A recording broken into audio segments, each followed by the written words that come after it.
नमस्कार, दिन भर की बड़ी खबरों में आपका स्वागत है। मैं हूं आराधना।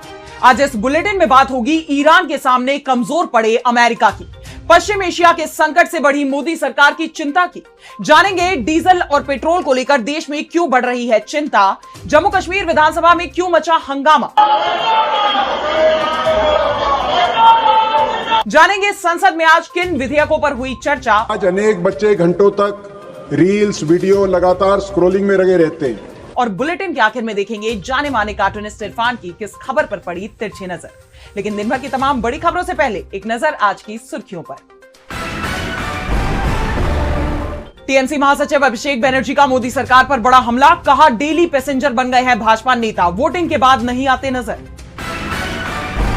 कांग्रेस को सरकार से मिली राहत, अब खाली नहीं करना होगा 24 अकबर रोड मुख्यालय, पहले 28 मार्च तक इस बंगले को खाली करने का दिया गया था नोटिस।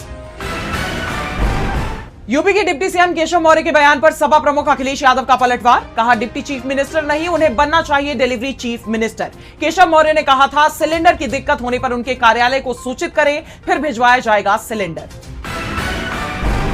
28 मार्च को यूपी और एनसीआर के लिए खास दिन, जेवर एयरपोर्ट का होगा उद्घाटन, पीएम मोदी करेंगे उद्घाटन। और शेयर बाजार में गिरावट, 1690 अंकों की गिरावट के साथ 73,583 पर बंद हुआ सेंसेक्स, तो वहीं 486 अंकों की गिरावट के साथ 22,819 पर बंद हुआ निफ्टी। ये तो थी सुर्खियां। अब बात आज की सबसे बड़ी खबर की। अमेरिकी राष्ट्रपति डोनाल्ड ट्रंप ने अब 10 दिनों तक ईरान पर बड़े हमले नहीं करने का फैसला किया है, लेकिन मिडिल ईस्ट में 10,000 और सैनिकों को भेजने की बात भी कह दी है। वहीं ईरान ने भी कह दिया है कि अमेरिकी सैनिक आए तो हम उन्हें सही जगह दिखा देंगे। इस बीच ट्रंप ने जब यह कहा कि ईरान का भेजा गिफ्ट अमेरिका पहुंचने वाला है, उस पर भी ईरान की तीखी प्रतिक्रिया आई है। तो क्या है ये पूरी खबर, देखिए इस रिपोर्ट में। 28 फरवरी को अमेरिका और इजराइल के ईरान पर हमले के साथ मिडिल ईस्ट में शुरू हुई जंग अब एक नए मोड़ पर नजर आ रही है, जहां ईरान दुश्मनों के खिलाफ सख्त रुख अपनाए हुए है, लेकिन अमेरिका और इजराइल के तेवर बदलते दिखाई दे रहे हैं। जंग के 28वें दिन हालात ये हैं कि अमेरिकी राष्ट्रपति डोनाल्ड ट्रंप कैसे भी ईरान को बातचीत की टेबल पर लाने की कोशिशों में जुटे हुए हैं। वहीं इजरायली सेना खुद ये कबूल कर रही है कि अब इस जंग में टिके रहने की उसकी हालत नहीं है, वो टूट की कगार पर पहुंच चुकी है। लेकिन इजरायली सरकार हमले रोकने को तैयार नहीं है। एक तरफ जहां ट्रंप ने ईरान के ऊर्जा संयंत्रों पर हमले रोकने की डेडलाइन 10 दिनों के लिए बढ़ा दी है, तो वहीं दूसरी तरफ इजराइल ने ईरान पर हमले तेज करने की कसम खाई है।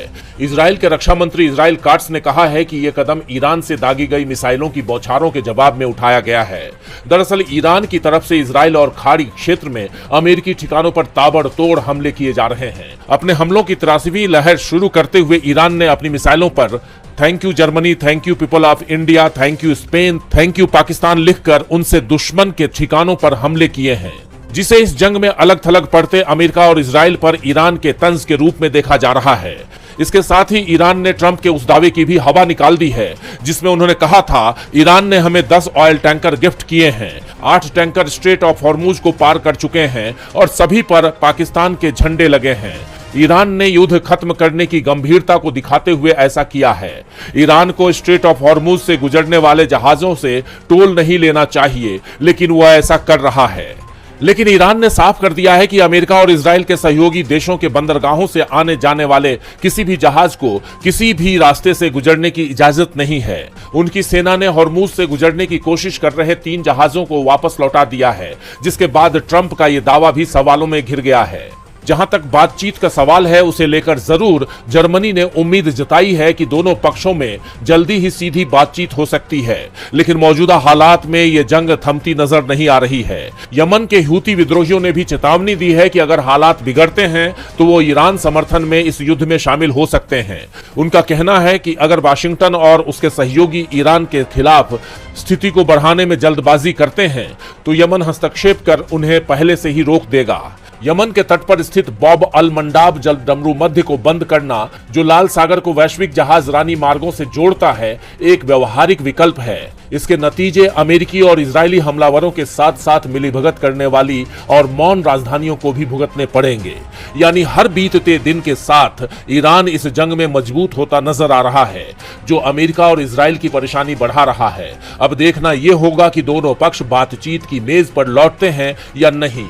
ईरान जंग के चलते इस वक्त पूरी दुनिया में कच्चे तेल और गैस का संकट गहरा गया है, क्योंकि ईरान ने हॉर्मुज़ स्ट्रेट को बंद कर दिया है।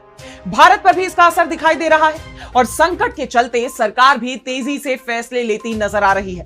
इसी के चलते मंत्रियों के समूह का गठन किया गया है। प्रधानमंत्री ने देश के मुख्यमंत्रियों से बात भी की है। देखिए ये रिपोर्ट। मिडिल ईस्ट में जंग जारी है, जिसके चलते भारत के आगे भी कई बड़े संकट खड़े हो गए हैं। कई उद्योगों पर संकट के बादल मंडरा रहे हैं। मिडिल ईस्ट में जो भारतीय काम करते हैं उन्हें लेकर भी देश में चिंता की स्थिति बनी हुई है। सरकार की तरफ से कहा गया है कि 3 लाख से ज्यादा भारतीयों को सुरक्षित निकाला गया, लेकिन लाखों की संख्या में अभी भी भारतीय वहां पर मौजूद है। इसके साथ ही कई जरूरी चीजों की आवाजाही ठप होने के चलते इसका असर उद्योगों पर भी दिखने लगा है। इस संकट का डर मोदी सरकार को भी लगने लगा है।